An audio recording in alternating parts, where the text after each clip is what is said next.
Now, which one of your programs is this, Neelu? So, आप तो इसमें Federal. करते हैं. Yes, sir, we are live now. Hello and, Okay. hello and a warm welcome to Federal's special program, Capital Beat. In a development which can only be termed as a riddle wrapped in a mystery rolled in an enigma, Vice President Jagdeep Dhankhar resigned from his post of the Vice President late last night, citing health grounds. Now, layers and layers of speculation have been doing the rounds that all is not well between BJP and Jagdeep Dhankhar. Now, did the resignation have a connection with the impeachment motion against Justice Yashwant Verma? Was Dhankar seen as siding with the opposition? Now, all these have been speculations doing the rounds. But this morning, there was a tweet put out by Prime Minister Modi saying that Jagdeep Dhankar has got many opportunities to serve our country in various capacities, including as the Vice President of India. And he wished him good health. Now, Dhankar's resignation has been accepted by President Draupadi Murmu, and Deputy Chairman of Rajya Sabha Harivansh Narayan Singh now will officiate in place of Dhankar. Sources have also said, and just a short while back, that Dhankar won't attend the farewell and neither will he rethink over his decision of resigning from his post. So, in this state, is this state of rebellion at the highest level? Will it be seen as some kind of a rebellion at the highest level in BJP? What could be the repercussions now on the party? Is Modi's tweet not clear enough to show that the reasons for resignations are certainly not health, but very, very political? So we'll try and discuss all of this, various aspects, and we'll try and entangle the mystery behind Mr. Dhankar's resignation. Joining me this evening is Anand Sahai, senior journalist and political commentator. Thank you so much, sir, for joining. We have Puneet Nicholas Yadav, political editor of the Federal Group. Thank you so much, Puneet. And I'll begin with Puneet because Puneet has been tracking these developments very closely. Puneet, what is the latest and what is this mystery behind Mr. Dhankar's resignation? Various speculations, people have been kite flying from one reason to the other. But what is the exact reason? And now what we are hearing that apparently the party is thinking of giving him a farewell, which he has refused. Is that so? Well, thanks, Neelu. I don't know whether the party is thinking of giving him a farewell because he was vice president. As vice president of India, if a farewell is to be given to him, it can't be a party function. Yes. Okay. He may not have acted as bipartisan, unbiased vice president or rather Rajya Sabha chairman for most of his tenure. In fact, till the first half of yesterday. But having said that, it still cannot be a party function, a party-backed farewell for him. The other part of it is whether he can be, whether he has refused to be given a farewell in the House. That question does not arise because once his resignation has been accepted, he cannot conduct the House proceedings in any case. So, giving him a farewell on the floor of the House, as has been the case with the previous outgoing vice presidents, of course, not any vice president who's gone out the way Mr. Dhankar has. But after he's stepped down, the notification has been issued.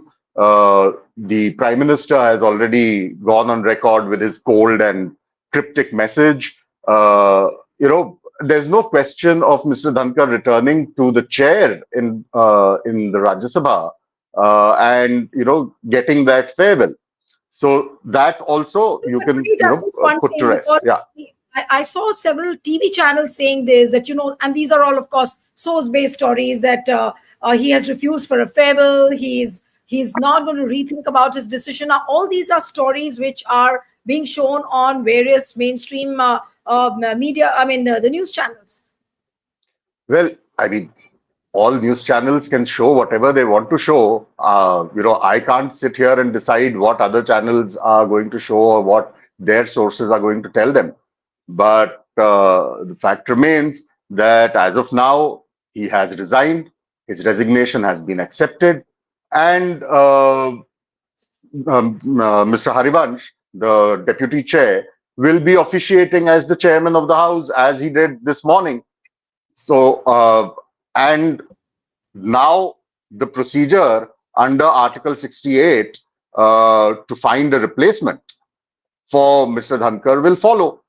That is the procedure.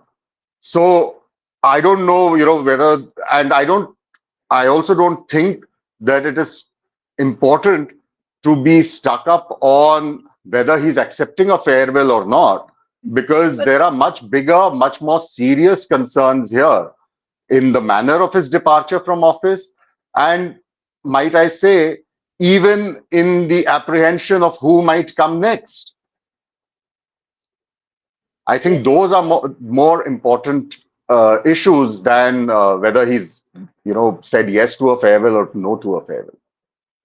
But Puneet, if I may come back to the same what we have been discussing since last evening as to what are the reasons. Was Prime Minister Modi, or for that matter JP Nadda or Kiran Rijiju, were they annoyed with Dhankar? There are also stories of how Dhankar has not been happy for the past 2-3 weeks. Now, are you aware of anything which has gone wrong between Mr. Dhankar and on the BJP side? Because yesterday, what we saw in the House, it was almost like a fireworks when Nadda got up and he said that nothing will go on record except for what I say, and that was almost like a threshold point. Then the Business Advisory Committee, which happened, the second Business Advisory Committee, you've also filed a story in which you made a mention of it, that that was not attended by Kiran Rijiju. Now that actually was an affront to the Vice President, and Jairam Ramesh tweet very clearly says that apparently he didn't expect, that nobody informed him that Kiran Rijiju and Mr. Nadda won't be coming for that meeting. Yeah, so I'll take you step by step through at least what I know, or what my people in government as well as opposition who I have personally had a chance to speak to have told me. I don't want to go into this realm of kite flying, but from what I've been able to understand from people, I can recount that for you. There is a timeline that you need to follow of yesterday, which kind of bears itself out when you look at it as a whole. The session starts in the morning yesterday, Mr. Dhankar presiding over Rajya Sabha proceedings.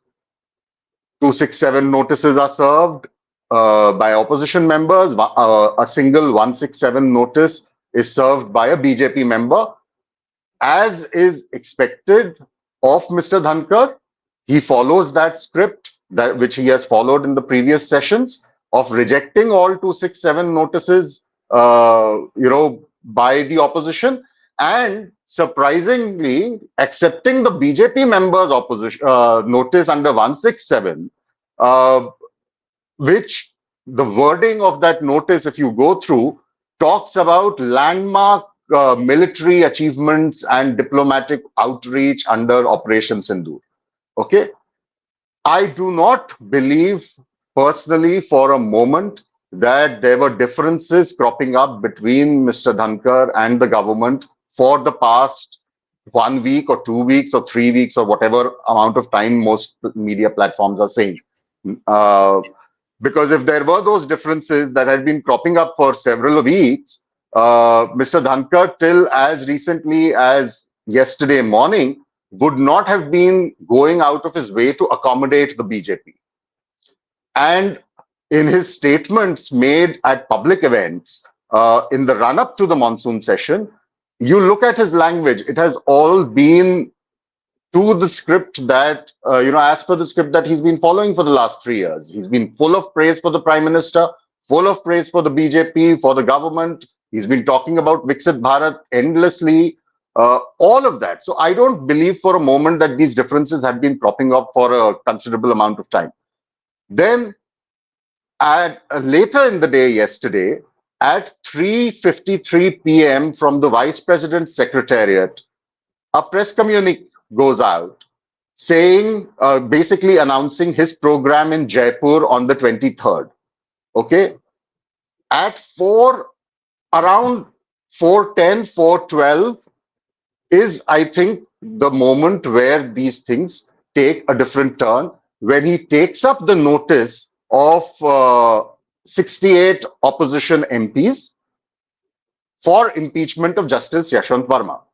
Now, as you know, earlier the same day, the government had made an attempt to secure about 152 signatures of leaders across party lines in the Lok Sabha, and that notice was also to impeach, to begin the process of removal of Justice Verma. That was also submitted to the Lok Sabha Speaker. Now, from what I am given to understand, this decision of the Rajya Sabha chairman took people in the government by surprise. And if you go through the video or the recording of the Rajya Sabha proceedings, you can see for yourself how completely stunned people on the treasury benches were. In fact, there's a point where, after reading the notice and saying that he's admitting it and that the Secretary General will follow the procedures, etc., he looks at Law Minister Arjun Ram Meghwal, who's completely blank, and he asks him, Law Minister, has there been another notice that has been moved? Do you have any information? And Mr. Meghwal gets up and says, yes, sir, earlier today in Lok Sabha, sir. And he takes a seat again. And then again, the chairman asks him, does it have the requisite number of signatures? And Arjun Ram Meghwal again starts stammering and he says, yes, there are over 100 signatures. Then he says, there are 152 signatures. And he says, okay, fine. The requisite number is there. Now the Secretary General will proceed as per the steps necessary. From what I'm given to understand, this was something that the government did not want. It wanted to take credit completely for moving that motion, and also to tom the fact that, see, while we are being accused repeatedly by the opposition of not taking people along and all of that, when Sindoor happened, we sent all party delegations. When it came to the other issue of national interest and judiciary and corruption, we took all parties together. We got everybody to sign that motion.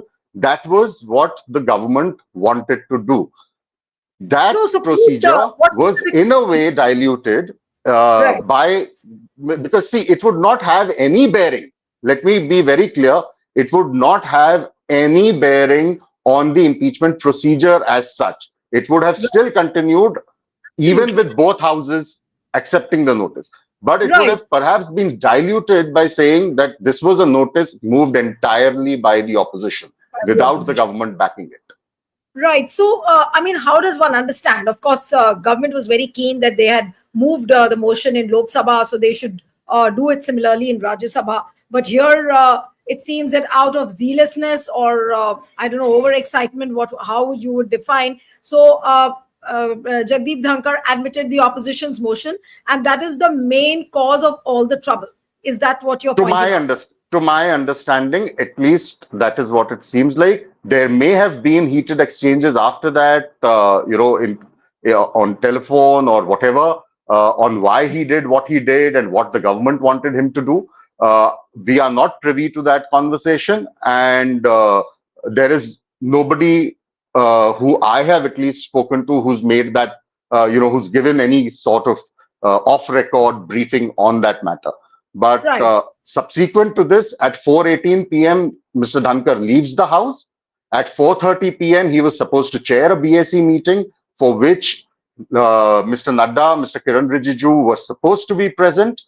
They did not turn up, while all members of the opposition who were called all floor leaders turned up. They waited for about 20 minutes.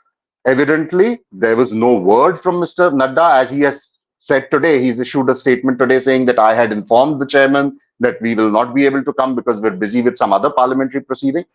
Now, a BAC meeting is not to be trifled with.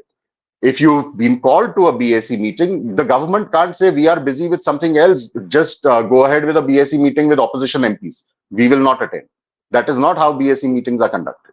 Right, but also the social media, Puneet, there is a mention. I don't know if that's true. That's why I'm trying to confirm it from you. There is a mention of a meeting which happened at Rajnath Singh's place. Now, whether it was office Yes. or residence at 6:30 somewhere, that meeting is being discussed a lot on the social media, and that apparently was that one meeting from where the actual problems began. Now, what is that meeting? Why was it called for? And what? How is it connected to No, Dhankar's? well, I do not have any details of what exactly happened there, and I don't think we should be going by what people on social media are saying. These are serious matters. I think social media chatter is hardly the thing to be brought into a conversation of this sort.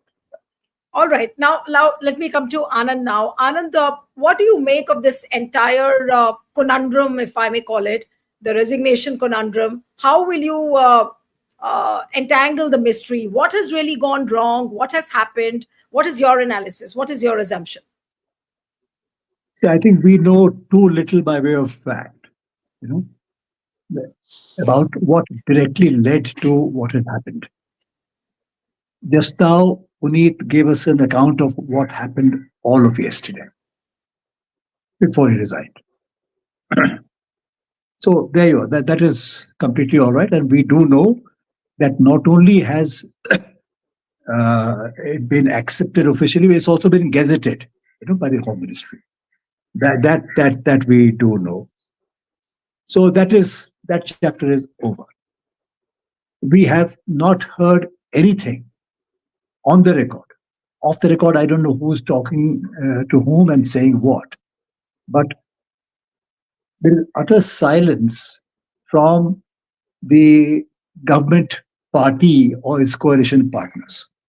The total silence. They've said not a word publicly on record. Mr. Nadda and the other gent, the law minister, the parliamentary affairs minister, I believe I read somewhere responsible, that they said that they had informed the chairman's office, not the chairman's office. So they may have informed some steno clerk, I don't know. But the idea was clear that, he felt, according to what I read, that he had been treated shabbily.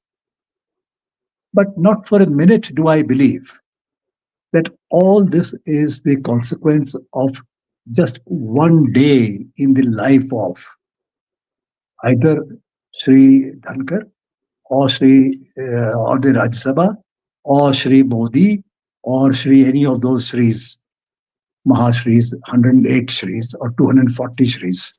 Hmm. That's one thing. Two, in my reading of things, there is blood on the carpet. Okay. What's caused it? We don't know. Where is the weapon that's caused it? We do not know. Now, this does not mean that it will not come out in the future, right? But what I do know is, and all Indians know, it's no secret, that this has been a completely second-rate autocracy running in the country for many, many years, where the tendency has been towards totalitarian control over every aspect of governance and the running of the state system. And that has meant kowtowing wholesale without demur to the sometimes demands, wishes, and sometimes mere hints from the top. Total kowtowing. And those who did not catch the signal by mistake will be shown the door. That has been the clear pattern. All institutions have been subverted. That's one aspect. The second aspect is it is widely suggested in political circles that BJP party MPs in parliament are also not happy with the powers that be. And why is that? They have won the election. They may have been nominated for the election, for the party ticket, with the concurrence of, as they say, who. Because that is part of total control. That I suggest your name, you get elected, so you're my slave. It's that kind of thing. So 240 slaves or 228 slaves, 22 slaves minus the supporting cast of two parties. But that is not how they see it. That is not how the slaves see it. The slaves have a constituency. They have to, if these are deemed to be powerless there, they lose face and they can't hope to come back ever in that capacity on their own steam. If they have rendered no service to the people, if the people think that these are mops to clear the floor, the actual power lies somewhere else. So the MPs of the BJP have been rendered totally voiceless, totally opinionless, and therefore totally helpless. But they are in power, so they don't want to leave that either. They were not consulted in the choice of making this person the leader, as is the convention. There was no meeting of the parliamentary party of the BJP at that point of time last year after the election results came. Something very unusual happened. And I No, but do know, if I may just interrupt you, Anand, what you're saying that now this particular episode, is it going to lead to a bigger rebellion within BJP, or the party MPs or the leaders will be silenced further after this episode? what I'm saying is that there is a deep disgruntlement. And I was about to say when you came in that I am aware that there was a meeting in Nagpur at that time where a few senior persons were called to be consulted on how to respond. And as it turns out, they decided to do nothing at that point of time. The present leadership was extremely vulnerable at that point. It needed one person to stand up and ask with great humility, Sir, why did we lose 60 seats from 303 to 240? In spite of the fact that the election commission was in our pocket. There'll be no answer. There'll be silence. And then somebody may express his own ambition after that. That would have been a kind of death scenario. That did not happen. Nagpur decided not to press the button at that point of time. What its reasons were, I don't know. I have no idea. I mean, anything I would say would be speculative. So I would rather not go there. But what I do know is the tension is real. When I said blood on the floor, so it's one down. Will there be 2, 3, 4 down? I can't say. And in what sequence and at what speed? I can't say. But this has certainly pointed out to us the extent of the rot. A totalitarian system, in a totalitarian system, everybody is looking over his shoulder or over her shoulder before they utter a word. Yes. I was in Islamabad once, and then later in Lahore, many years ago. Military rule and all that. Met very chatty chaps, lovely fellows who loved India and all the rest. And they showed utter disdain the way they were talking. And I met a foreigner there, European, who had served in Delhi and now he's serving there. He tells me after everybody's gone, don't believe a word of what you hear. Even the walls have ears. So in such a situation, when people do not speak out their minds, when they do say something to you, sometimes even off the record, it is to take you off the scent. This is what happened, I'm sure, in Stalin's Russia, in Mao's China, in Korea, northern part of the Korea. When there's a totalitarian control, then since people do not know their minds and the media has clammed up, they've been clubbed to semi-coma, state of semi-coma. Or they have been incentivized one way or the other. So, in the ordinary course of a democracy, these kinds of squabbles and fights are, aired all the time, and there's discussions and so forth. That's the normal Mhm. way of democracy. Right. But we have been completely, this is a quiet republic. It is still called a republic, Yeah. right? Because there is a voting. But Yes. what reigns is quiet, total quiet. What goes on inside? People are not able to articulate their dissatisfactions, Hmm. and therefore, what has is Mr. Dhankar, who was he was a parrot parroting the lines that were needed to be heard. You can parrot the lines till you are there, but are you also plotting? Are you also part of something else because you're unhappy for some other reason and you dare not say it in public? Hmm. Because that may lead to your arrest Right. on trumped up charges, right? This is a total behind the bamboo curtain, behind the iron curtain scene going on in its Indian avatar. Right. So All right. that is So, why anything we say may be true, but at the moment it is speculative. We do not know. We do know that it is very, very bad for our democratic system. The rot right. has run deep, and there is blood on the floor for the first time in 11 years. Thank Okay. you. So, Puneet, yes. Uh, Puneet, now with Prime Minister Modi's tweet, which everyone saw in the morning, and the language, the tone, and the tenor of that tweet really shows an indirect disdain for Mr. Dhankar. But now, how do you think the BJP will handle this issue? Because the mainstream media, of course, they will put out some source based stories, they will try and fill up their spaces. But convincingly, can BJP really explain this situation to the people genuinely and honestly? Or we'll see that this mystery will never, get entangled.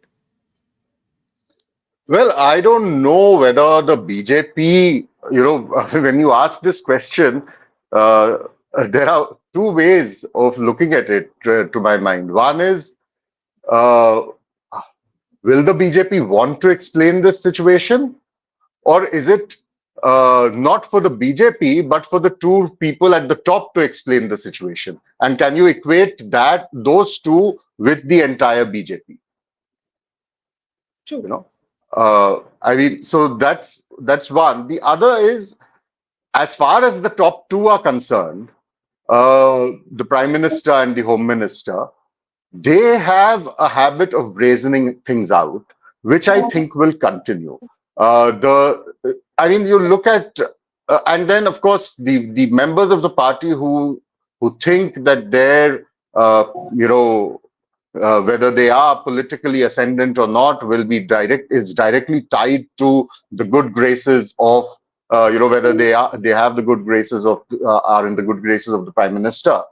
I think will fall in line. You may hear some murmurs here and there, but then the man to really watch out for, if at all, would be Mr. Dhankar. Whether he, after maybe a month or 2 months, suddenly goes from being this extremely subservient man, known for his 3 years of complete pusillanimity, suddenly growing a spine and speaking out. Because it is for him to spill the beans, him to So, actually speak the are we, truth. Puneet, will we see another Satyapal Malik now in Dhankar? What Well, I Satyapal don't Malik? want to make those comparisons, but we'll have to wait and see. What he does, or he may not. At the end of it, he may not say anything at all.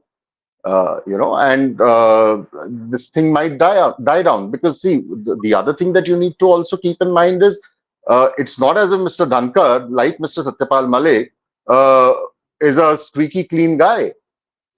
Maybe not in terms of uh, you know any financial stuff and all, but at least in his public conduct.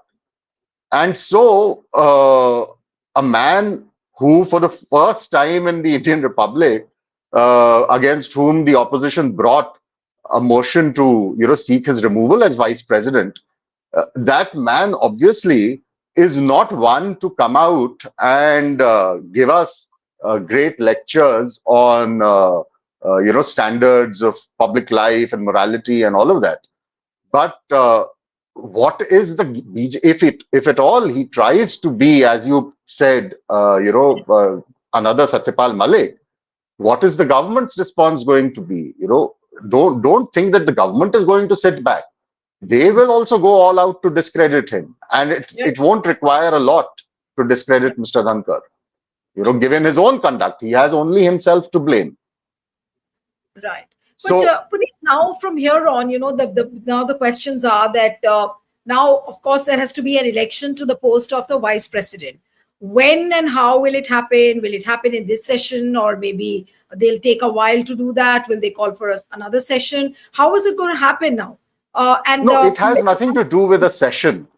See, to fill the vacancy created by a vice president either dying in harness or resigning, or being elevated, being elected as president and all of that, you don't need to call a session. The process follows from Article 68 of the Constitution.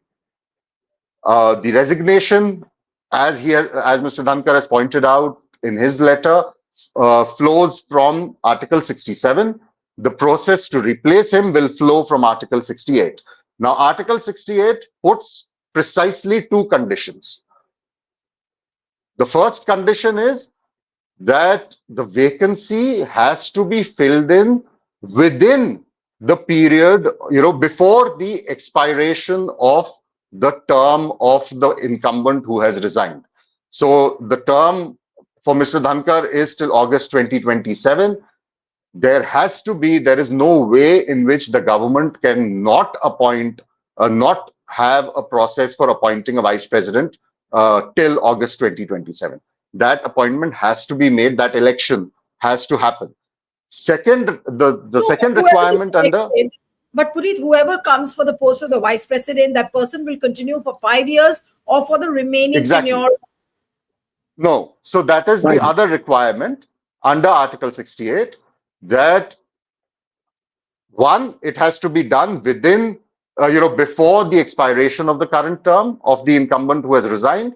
Second, it says it has to be done as soon as possible. It doesn't give a time frame. It says as soon as possible. So, 6 months and all some people have been talking about, that doesn't apply. It says as soon as possible, and that whoever is elected gets a full term, which is 5 years. So it's not as if whoever replaces Mr. Dhankar is only going to be a stopgap arrangement till August 2027. He'll have a full 5 years, which is why I said at the beginning that who replaces him should also be a matter of concern for everybody, given the worthies that this government is known to bring in such offices. So could it be somebody who's going to be more pliable than Dhankar, more docile? What is certainly the Prime Minister would want one, but that's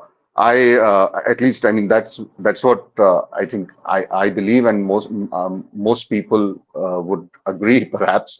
But again, I wouldn't want to speculate on names, because if there's one thing that we know about this government is that names that come out as names being considered by the government never really make it to the final list. So I don't want to speculate on names. We've been hearing some names, of course, but I wouldn't want to speculate at this point. As far as the Rajya Sabha proceedings are concerned, of course, the provision is very clear. Mr. Harivansh, the current deputy chair, will be presiding, but that doesn't make him vice president. Please be very clear on that. He'll be presiding Rajya Sabha proceedings only. He doesn't become vice president by virtue of that. Right. So, or chairman. Yes, only presiding officer. Presiding officer. Yeah. Right. Okay. So, Anand, to this whole story about Dhankar's resignation, your concluding comments, very briefly. Yes. My concluding comments are, they take off from what I said. It's a crisis.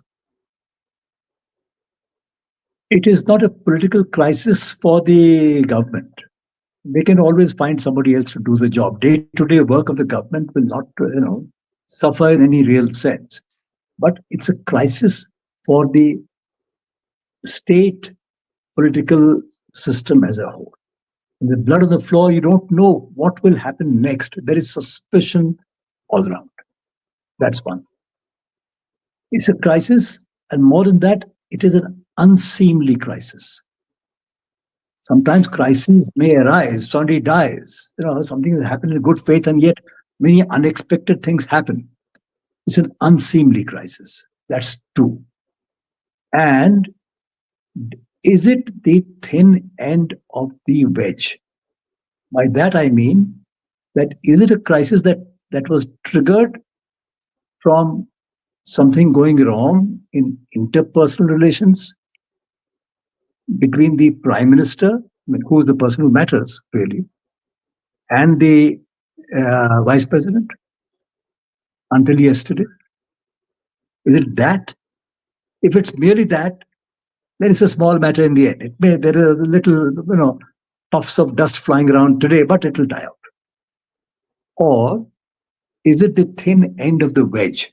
Which means this, what we have seen, what's manifest to us right now, is actually being, masterminded somewhere else. And this gentleman who resigned is being a willing party to that. He has agreed to wider something and said, yes, I'm prepared to sacrifice myself, though I'm getting on perfectly well, but I'll resign. So he took the health ground.